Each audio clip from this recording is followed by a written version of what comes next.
Welcome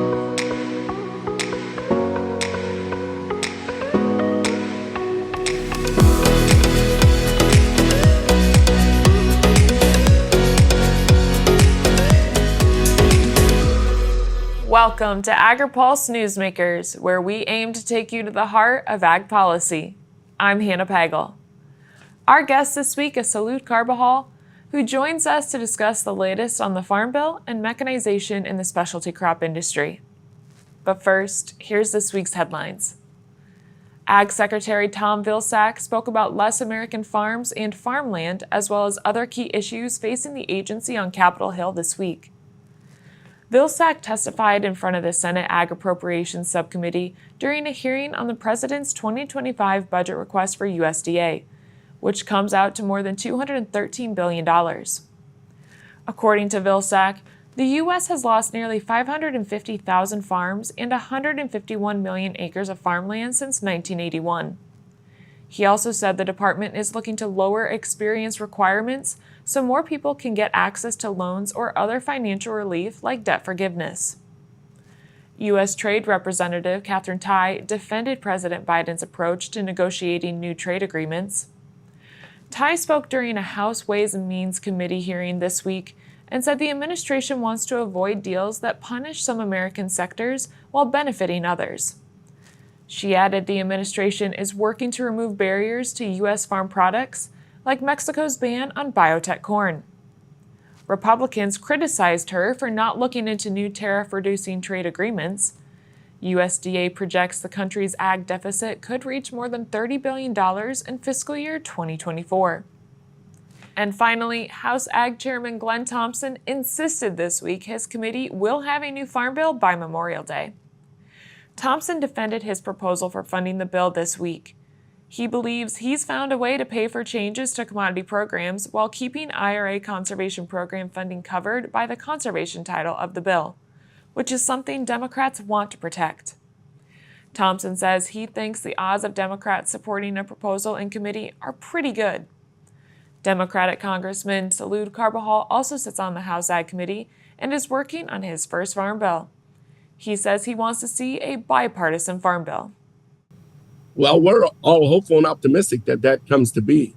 We're already working on an extension, and our farmers and food insecure families need us to act now. So it's great. I'm hopeful that we can do that. It's not encouraging when you consider the chaos and the lack of progress we're making on other pieces of legislation, like this weekend, for example. It looks like we're going to be here because we haven't been able to come together on the security supplemental for Israel, Ukraine, and the Indo-Pacific. So, Chairman Thompson says that he will not take money out of the nutrition title or the conservation title to pay for changes in the Farm Bill. However, he says that he wants to put restrictions on the Thrifty Food Plan. So my question to you is, can Democrats support a bill that makes restrictions to TFP? Well, first of all, I think we need to fully understand the details when those statements are made. I like Chairman Thompson. I think he's a good guy, and I think he's doing his best to bring us all together. But we still have some serious differences. When he says that there's no cuts to the SNAP program, in essence, from my perspective, there are cuts because he is changing the opportunity for continued evaluations that's embedded in the existing law of the Thrifty Food Plan that would not allow for increase in benefits, which the law allows and the president was able to effectuate from the 2018 Farm Bill that was passed. So by taking a different approach, he may see it as not, and maybe even articulate that it's not a cut. But I think Democrats, we see it as a cut. When you can't continue to raise benefits, modest benefits, like was done in 2021 due to the pandemic, it really is a cut. So how do you think Democrats will pay for a new farm bill or the changes in the farm bill if they are not liking what Republicans are proposing? Well, I will tell you that one of the items for discussion is the Commodity Credit Corporation account that I think has been put on the table by some of my Republican colleagues. And I think we're looking at that. What does it mean? Are we on the same page? Can we find some common ground on that to fund a number of the items that we can agree on? And so there's opportunities, and we're looking at those opportunities, and we're trying to find ways to move this forward, again, in a bipartisan way, like has been done for many decades, to be able to get the farm bill over the finish line, a farm bill that supports our farmers and helps them prosper and helps food insecure families in our country. Not pitting one against the other is not the way to do it, but rather how we can work within the bipartisan framework that we've always worked under. And I'm hopeful that we can get there. We'll be right back with more from Representative Carbajal right after this. Regenerative poultry production is a process by which nature can actually recapture and restore the energy that is being taken out of a space. Farm Credit helped Rehi build his dream of regenerative poultry farming and encouraging fellow immigrants to find community in agriculture. Nothing beats a farm. I'm just pursuing happiness. Learn more at farmcredit.com/beginning.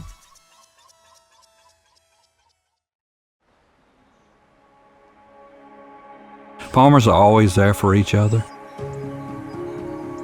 We shed tears together, we celebrate together, but we also grow together.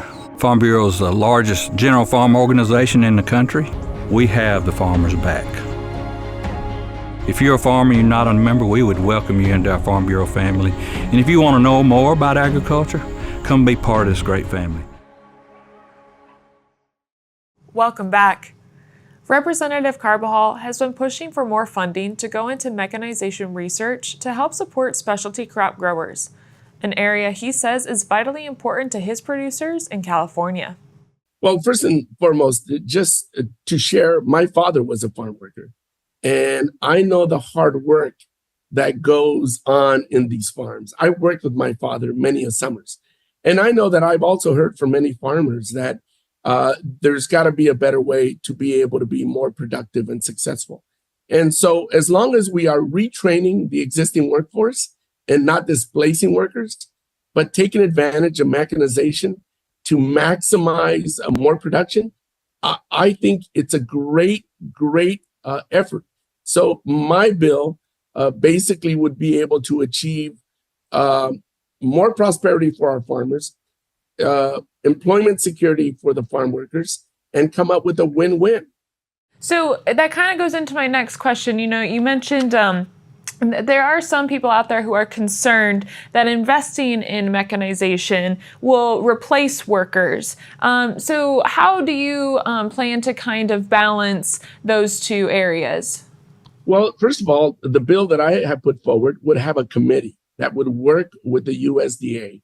And one of the priorities of the bill is to make sure that there's no displacement of workers and minimize that outcome that some people are fearful of.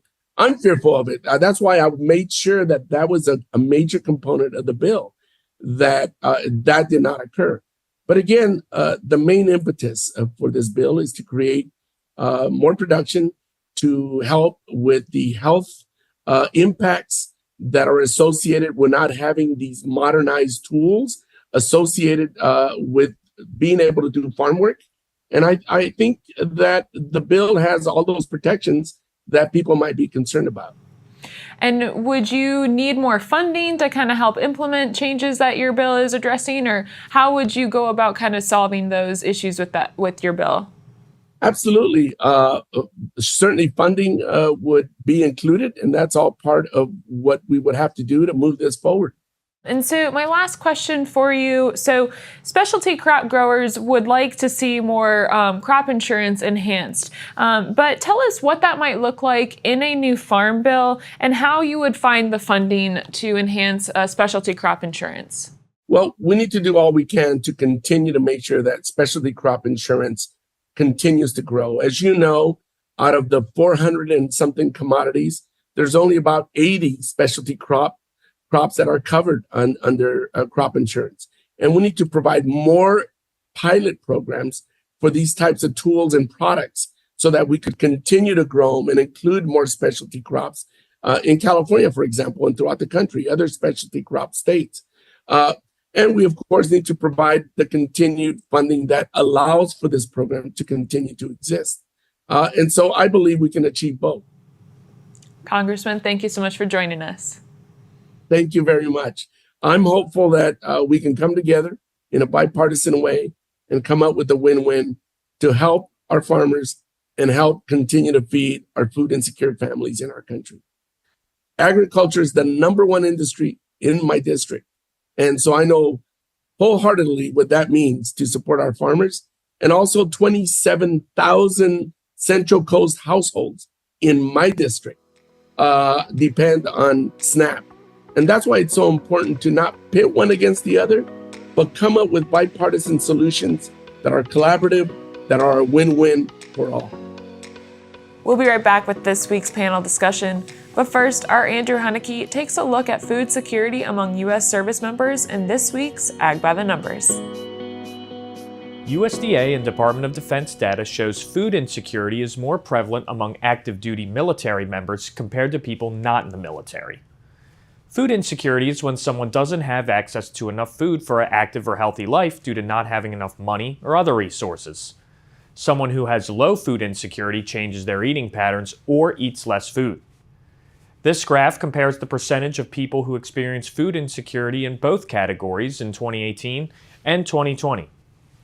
You can see more than a quarter of people in the military were food insecure during those years compared to only 10% of civilians.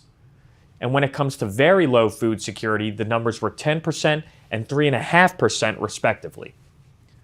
Philip Brasher takes a closer look at the subject on our website, agripulse.com. For AgriPulse, I'm Andrew Huneke. It's not as simple just to wake up one day and go, I want to be a conservation farmer. You're changing how your farming practice is done. You're changing your operation. Farm Credit supported John and Kelly Watley as they shifted to more sustainable farming, improving the environment where they farm and live. Learn more at farmcredit.com/climate.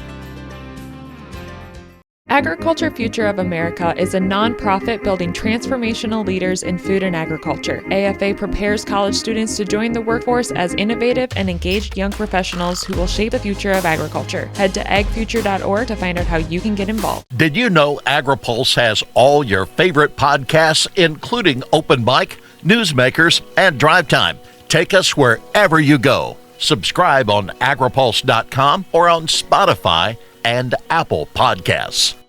Welcome back to Agri-Pulse Newsmakers, where we are excited to get into our panel discussion today. Joined this week with Dennis Nuxoll with the Western Growers Association and Tom Sell with Combest, Sell and Associates. And Tom, my first question is to you. So House Ag Committee Chairman Glenn Thompson says that he has found a way to fund the next Farm Bill without making cuts to the nutrition title or the conservation title.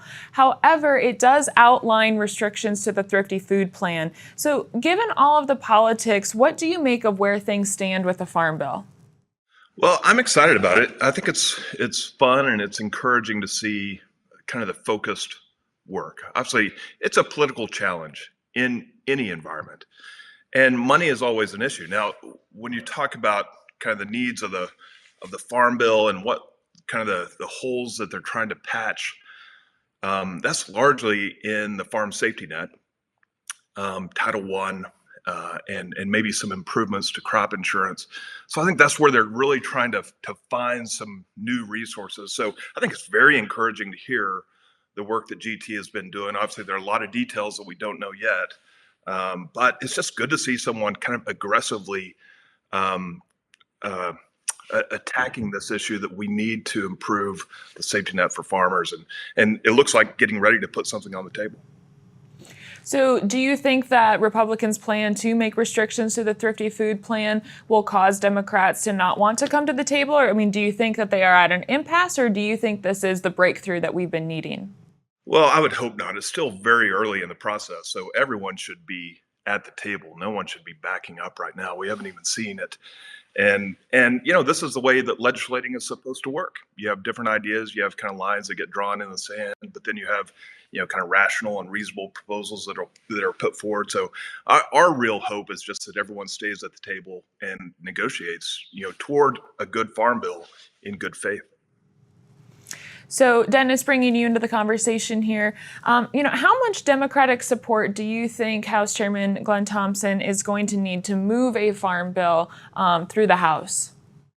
Well, the last two times that Republicans were in charge of the House during a farm bill, the farm bill went to the floor. It failed both times.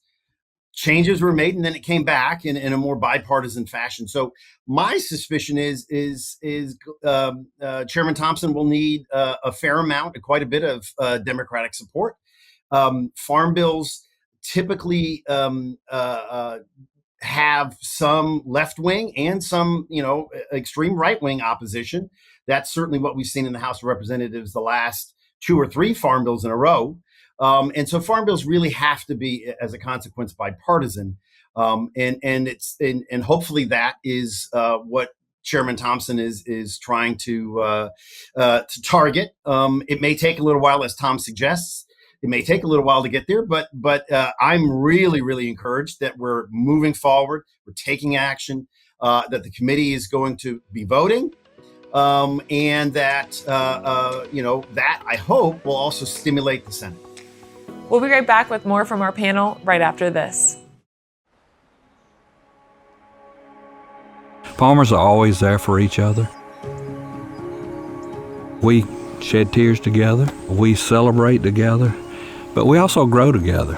Farm Bureau is the largest general farm organization in the country. We have the farmers' back. If you're a farmer and you're not a member, we would welcome you into our Farm Bureau family. And if you want to know more about agriculture, come be part of this great family. Register now for the 2024 Agri-Pulse Food and Ag Issue Summit in California. The event will offer participants a full day of presentations and panel discussions. You can hear from members of the California Legislature, food and agriculture leaders, along with industry experts and academics. This summit takes place on June 4th in Sacramento and through our virtual experience. See the latest information and register today under the Events tab at agripulse.com. Welcome back. Our panel discussion continues with Western Growers' Dennis Nuxoll discussing the workforce challenges in the specialty crop industry. All of the fruits and vegetables that you are eating today, that you ate for breakfast, that you're going to eat for lunch, that you're eating for dinner. And Tom, I know, is in Texas, so I know he's eating a lot of beef, but I hope he's eating some vegetables too. All of those fruits and vegetables are hand harvested. And a lot of people don't really understand that. So there are tens of thousands, hundreds of thousands of farm workers in this country today, every single day, working to put food on your table by hand harvesting fruits and vegetables. And so it's a mixture of people. It's some people that have been here for a very long time that happen to be American citizens. There are some people that are guest workers, and then there are some people who have been here for a very long time who happen to not have proper documentation. It's very complicated for us. We have to have that workforce. And so as a consequence, we have been, for the better part of the last decade, been arguing and been trying to get both a safe and secure legal workforce and improvements to the guest worker program. And in this farm bill, I should add, we are trying to get more government funding so we can stimulate more automation research. So, for example, instead of having 50 or 100 people hand weeding, we would like machines to do weeding, and then we can reallocate those 50 or 100 people to other tasks. So that goes into my next question. Just walk us through a little bit more about how mechanization can help the specialty crop industry overcome these challenges. Yeah, so the workforce, as I said, that we have, it's quite, there are a lot of workers, but we struggle every single year to make sure we have enough workers, both domestically and through the guest worker program. And most of my members report that they are short. So, 10, 20, 30% short on labor, meaning they can't harvest as much, or they decide not to plant as much because they know they're not going to have the workforce. So what we're looking for in the Farm Bill is how do we stimulate public-private partnerships? There are machines being explored and invented, but so those machines are expensive, and not every sector of fruits and vegetables can afford to develop those machines. So how do we stimulate more innovation? How do we accelerate innovation through the Farm Bill and having public-private partnerships where maybe university researchers are teaming up with private sector companies or things like that to develop that weeder machine that I just talked about, where I'm instead of having a crew of 50 out there hand weeding to make sure that the lettuce crop that we all enjoy isn't filled with weeds, I can get a machine to do that weeding, and then I reallocate those 50 people for higher, better tasks. Tom, wrapping up our conversation with you. So, given all of the turmoil that's going on in the House, with funding bill for Ukraine and Gaza, and then the threat to remove House Speaker Mike Johnson, do you think a farm bill will be able to make its way through the House given this political environment? Yes, is my short answer. I think this farm bill is a little bit different because there is so much uncertainty in the big picture. The most important step right now, I think, is the next step, or really the first step out of the gate, actually putting something on the table, starting to build some grassroots support for it. And that can take any number of forms. But just like what Dennis was just talking about, specialty crops have particular needs. And so if you put out a marker bill that actually addresses some of those needs, maybe provides some additional resources for something like crop insurance, it provides additional financial stability to specialty crop growers that then allows them to put some of their capital to work toward some of this new machinery to help improve their operation. That is the beauty of things like crop insurance, but that's also just the beauty of the Farm Bill. The idea is to address some of these uncertainties in the economic environment in rural America, so that farmers can kind of grow and do better and make critical investments for the future. We've got a hungry world, growing to 8 billion people, and there's no greater hope than the American farmer to feed that need. So I think building that grassroots support is the best recipe for actually creating the movement to get this farm bill done this year. There's a lot to keep our eye on in the coming weeks. So Tom, Dennis, thank you so much for joining us today. We'll be right back with more Agri-Pulse Newsmakers, but first, our Andrew Hunnicky walks us through where the latest bird flu detections have been found in this week's Map It Out. The most recent bird flu outbreak has infected dairy cattle as well as a person who was directly exposed to the infected cattle. This map shows the states where bird flu has been detected in domestic livestock, as well as the detections in commercial poultry flocks for the last 30 days. The states with stripes showed detections of bird flu in both livestock and poultry farms. Those states include Texas, South Dakota, and Michigan. At least 26 dairy herds in 8 states currently have bird flu detected in livestock. This most recent outbreak started in Texas and Kansas last month. A couple weeks later, the country's largest egg producer, Cal-Maine Foods, stopped operations after discovering bird flu in its chickens. Nearly 2 million birds had to be killed. Around that same time, a person tested positive for bird flu. But it is important to note that USDA says the risk to the public remains low, and initial testing hadn't detected any changes in the virus to make it more transmissible to humans. For Agri-Pulse, I'm Andrew Hunnicky. Looking closer, seeing further. That's how we do it. At Curious Plot, we're driven to find what's next for agriculture, animal care, and food. We stay curious because that's what it takes to grow understanding. That's how we plot strategies and tell stories that get results time after time. Marketing, communications, and consulting that look closer and see further. Curious Plot. We can't wait to help you tell your story. The Senate and House Ag Committees are busy working on the next Farm Bill, which will cover commodities, specialty crops, livestock, and more. This legislation will impact every farmer, rancher, and rural business for the next 5 years. Make sure you don't miss insights and analytics that only Agri-Pulse and its top-notch team of well-connected experts can provide. Register today for a free trial at agripulse.com and click the subscribe button, or email us at pam@agri-pulse.com. You don't want to miss this Farm Bill coverage. Thanks again for tuning in to another episode of Agri-Pulse Newsmakers. Before we let you go, here's what's on the horizon for the upcoming week. Both the House and Senate will be in recess. USDA will release 3 yearly reports: poultry production on Tuesday, livestock slaughter on Wednesday, and dairy products on Friday. As always, stay tuned for the latest on this and more on agripulse.com. For Agri-Pulse Newsmakers, I'm Hannah Pagel. Take care of yourself. Newsmakers is a production of Agri-Pulse Communications. You can also find our new content on YouTube and wherever you get your podcasts.